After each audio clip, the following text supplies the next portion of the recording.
이태원 참사 1주기를 앞두고 있습니다. 참담했던 기억을 뒤로한 채 1년이 지났지만은 우리 사회가 갖고 있는 구조적인 문제 그리고 피해자에 대한 회복이 잘 이루어지고 있는지 다시 한번 생각해 볼 필요가 있을 텐데요. 오늘 이에 대한 이야기를 나눠보겠습니다. 원광대학교 소방행정학과 조성 교수 나와 있습니다. 어서 오십시오. 안녕하세요. 네, 자 오늘은 그 피해자에 대한 회복 그리고 지원 문제를 중심으로 좀 얘기를 나눠보겠습니다. 먼저 전반적으로 우리나라 그 참사 피해자들에 대한 지원 제도 외국과 비교해서 잘 준비가 돼 있나요? 어떻습니까? 보통 우리의 제도는 잘 갖춰 있는 편이라고 보시는 게 좋습니다. 네. 이태원 참사 같은 뭐 사회적 재난의 경우에는 그 원인을 제공한 사람이 따로 있잖아요. 네. 이런 경우에 이제 외국의 경우에는 그 주로 이제 법률적인 지원을 할 수 있도록 이제 그 소송을 통해서 해결하기 때문에 법률적인 지원을 한다든가 아니면 그 보험을 통해서 해결하게 한다든지 아니면 공동체가 이렇게 봉사라든가 민간의 영역으로 해결하는 경향들이 많은데요. 우리의 경우에는 뭐 재난이 발생하면 국가의 책임 이런 것을 이제 강조를 하다 보니까 실제로 1990년대 이후에 발생한 대형 참사라고 부르는 사회적 재난들이 보통은 다 이렇게 어떤 구조적인 행정적인 부실이라든가 관리의 소홀 이런 것들로 빚어진 사례들이 많이 있어서 네. 그에 대한 보완 차원에서라도 이제 제도적 지원을 많이 강조했었죠. 그래서 그 혹시라도 이제 뭐 인도적 지원의 어떤 뭐 성금 모금이라든가 이런 것들이 있다 하더라도 그것을 사실 공식화하는 경향들이 있어서 모두 다 국가에서 이루어지는 것처럼 인식을 하시기도 합니다. 제도적으로 본다면 세계에서 유례 없을 정도로 우리가 많은 것들을 갖추고 있는 상태라고 보시는 게 좋겠습니다. 네. 네, 말씀하신 것처럼 참 이태원 참사는 여러 가지들이 유례없는 그런 사고여서 많은 국민들에게 더욱더 충격을 안겨줬던 일이었던 것 같은데요. 특히 피해자분들 중 많은 분들이 이곳에 계신 분들보다 유동인구여서 피해 그 상황을 파악하는 게 쉽지 않았었다는 얘기를 들었어요. 네, 그렇습니다. 우리가 익숙한 재난 피해자 혹은 재난 피해를 보상해주는 경우 이런 것들은 뭐 거주지에서 삶의 터전을 잃었기 때문에 이런 현상들이 많은데요. 이태원 참사의 경우에 말씀하신 것처럼 인파였잖아요. 네네. 불특정한 다수가 그 일시적으로 다양한 지역에서 모여들었고 이게 전국적으로도 그렇지만 뭐 외국에서 오신 분들도 꽤 많이 있었어요. 그래서 물적 조사를 한다는 것도 그렇고 또한 그 지원 방식 이런 것들을 찾기도 좀 어려웠고요. 피해자를 특정하는 것도 굉장히 오랜 시간이 걸렸습니다. 그래서 그 용산구에 뭐 계신 분들만 여기에 참석한 게 아니기 때문에 네네. 피해를 입증하고 내가 유가족임을 확인받는데도 굉장히 이제 절차라든가 이런 것들이 좀 갖추어지는데 시간적인 소요가 좀 있어서 혼란스럽게 느끼셨던 부분들도 굉장히 많이 있었습니다. 네. 이런 특징들 때문에 이제 사고 이 피해를 수습하고 또 회복을 지원하는데 영향을 미치지 않았을까 싶은데 저는 또 이제 궁금한 것이 지원을 받을 때 사고가 난 지역에서 받아야 되는 것인지 아니면은 거주 지역에서 받을 수 있는 것인지 이 부분도 쟁점이 될 것 같아요. 어떻습니까? 네, 지금까지는 사실 주거지에서 항상 네네. 이것이 익숙하기 때문에 문제가 되지 않았었는데 이번 12구 참사의 경우에는 피해자 지원단을 꾸려서 원스톱 지원센터를 정부에서 운영을 했었습니다. 네. 피해자들이 이제 개별 민원을 문의하는 것도 상당히 쉽지 않고 또 필요한 정부 지원이 뭐가 있는지를 알기도 좀 어려워서 이런 것들에 대한 것들을 한꺼번에 통합사무실을 이제 운영을 하면서 원스톱 지원을 하는 체계를 가졌었는데요. 여러 기관을 찾아가는 불편함도 좀 해소를 하고 정부 기관들을 일일이 상대하는 이런 어려움들도 좀 해소한다는 차원에서 굉장히 긍정적으로 평가를 받았습니다. 특히 이렇게 서울에 사무소를 꾸려놓기는 했었어요. 현장 주변에다가 이제 사무소를 두기는 했는데 거주지가 다 다르고 이제 생업에 다시 돌아가시기 때문에 전화로 이런 상담을 받으시는 사례가 거의 대부분이었다 이렇게 네. 알고 있습니다. 네. 네, 그리고 당시 또 피해자들 중에서 외국인 피해자들도 꽤 있었던 걸로 알고 있는데 이제 외국인이다 보니 여러 그 처리 과정에서 더 쉽지 않았다는 이야기들도 그 당시에도 많이 들려왔었거든요. 당시 외국인들의 그 피해 수습은 좀 어떻게 진행이 됐나요?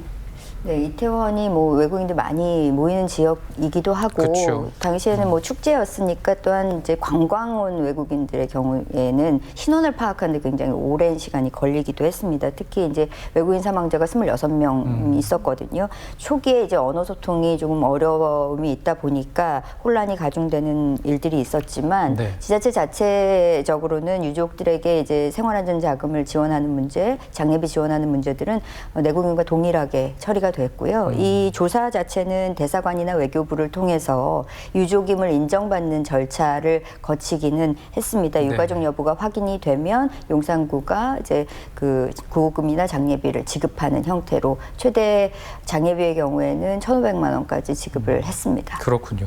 근데 이제 피해자도 사는 지역이 다 다르기 때문에 그 지역이 이제 시민 안전보험 요것에 이제 가입을 했느냐 안 했느냐에 따라서 이제 보험금 지급 여부가 좀 달라진다 이런 얘기도 있더라고요. 네, 시민안전보험은 어떤 특정한 사고를 위해서라기보다는 네. 지자체가 이제 각자 이제 지자체에 거주하시는 주민들을 위해서 사고가 발생했을 경우에는 원인 관계 불명하고 이제 일정한 보험금을 지급하는 그런 것인데 네네. 보험은 아시다시피 이제 특약이라는 게 있잖아요. 거기에서 이제 정하는 대로 사실은 이제 보험금이 지급되는 것인데 네. 지자체가 가지고 있는 사고 발생할 수 있는 여건들이 좀 차이가 있지 않겠습니까? 그러다 보니까 이제 어떤 특약에 가입했느냐에 따라서 좀 차이는 있을 수 있었어요. 그리고 또한 이 이제 시민안전보험이 수혜율이 조금 낮은 경우에는 일부 지자체에서 사업을 포기한 경우들도 있어서 네. 가입하지 않았다라는 것이 있었지만 대부분의 지자체들이 이제 가입은 해둔 상태였었거든요. 그렇지만 종류가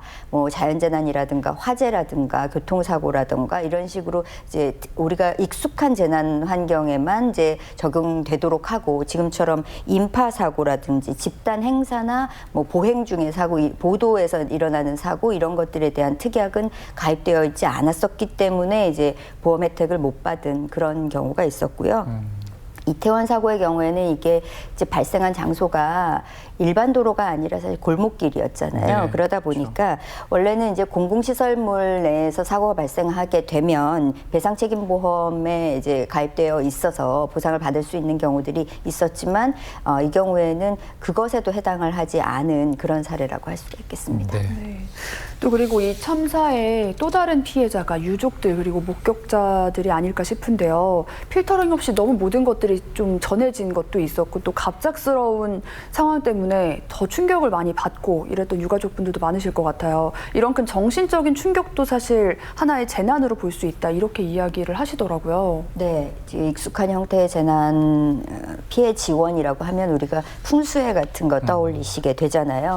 우리나라에서 전통적으로는 생명 신체 그리고 재산이라고 하면 그 주택 이거에 대한 피해만 기준 잡고 있습니다, 사실은. 그래서 거주를 입증하고 재산에 대한 것은 이제 주택을 주로 보고요. 드러나는 외상 중심의 이제 신체적인 손상을 가지고 피해 유무를 판단을 오랫동안 해왔거든요. 그랬기 때문에 재난 피해를 어디까지로 한계를 둘 건가 범위를 정한다는 거는 법적인 정의뿐만 아니라 어떤 사회적인 합의가 굉장히 요구가 되는 그런 부분이라고 할 수가 있겠습니다.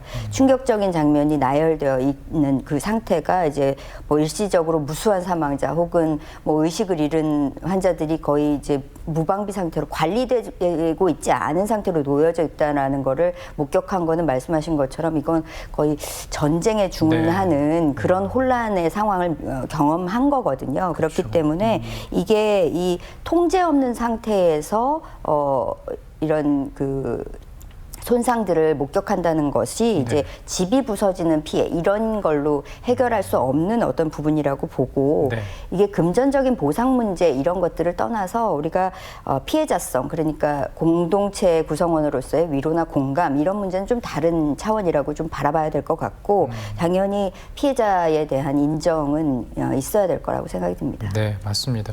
그런데 이제 이런 그 유가족이나 목격자의 경우에는 어떻게 하면 또 이 지원을 받을 수 있는지 지원 방법을 알지 못해서 피해를 그냥 고스란히 떠안고 사는 경우도 많다고 하는데 지원 방법을 좀 알 수 있는 방법이 있나요?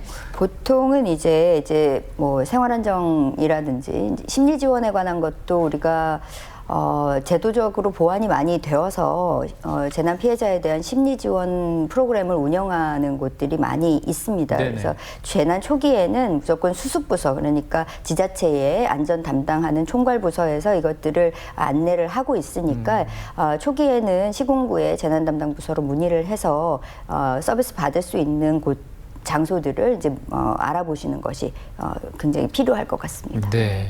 그리고 또 이런 문제의 경우에 회복의 기간을 얼마로 정할 것인가, 이것도 참 쉽지 않은 일인 것 같아요.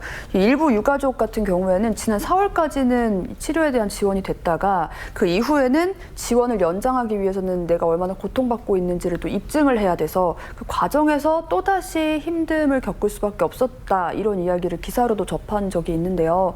사실 이런 정신적인 충격 같은 경우에는 회복하는데도 굉장히 기간이 오래 걸리지 않나요?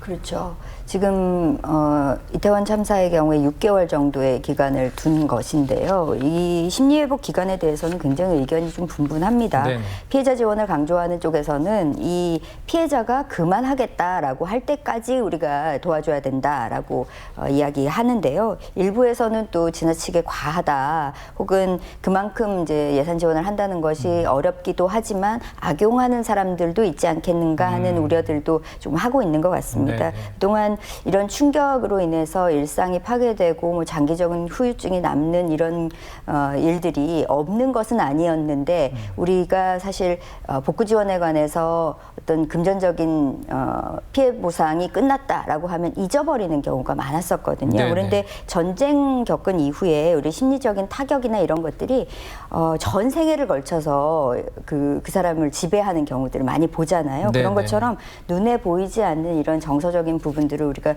너무 가볍게 생각하고 있는 것은 아닌지 좀 돌아봐야 할 것 같습니다. 네. 자, 마지막으로 이제 더 이상 이런 참사가 발생하면 안 되겠는데 우리 사회에서 우리가 할 수 있는 일들 뭐가 있을지 정리 말씀 부탁드립니다. 네.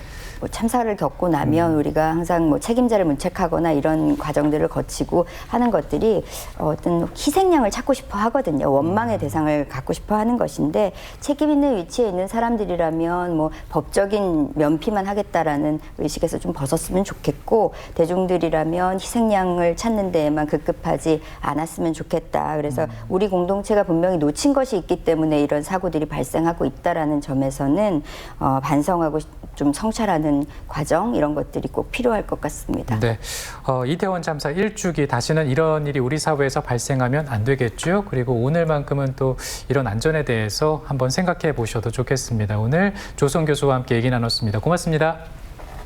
최은 리포터 소식 잘 들었습니다.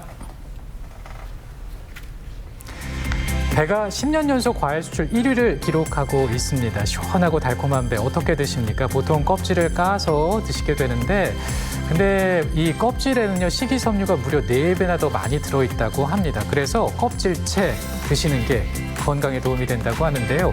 이 껍질에 있는 얼룩덜룩한 그 무늬 있지 않습니까? 이것은 그냥 배가 3살이 돋을 때 나타나는 자연스러운 것이어서 품질에는 전혀 문제가 없다고 합니다. 깨끗하게 씻어서 배 드시면서 건강 챙겨보시길 바랍니다. 저희는 내일 또 알차게 준비해서 인사드리겠습니다. 고맙습니다.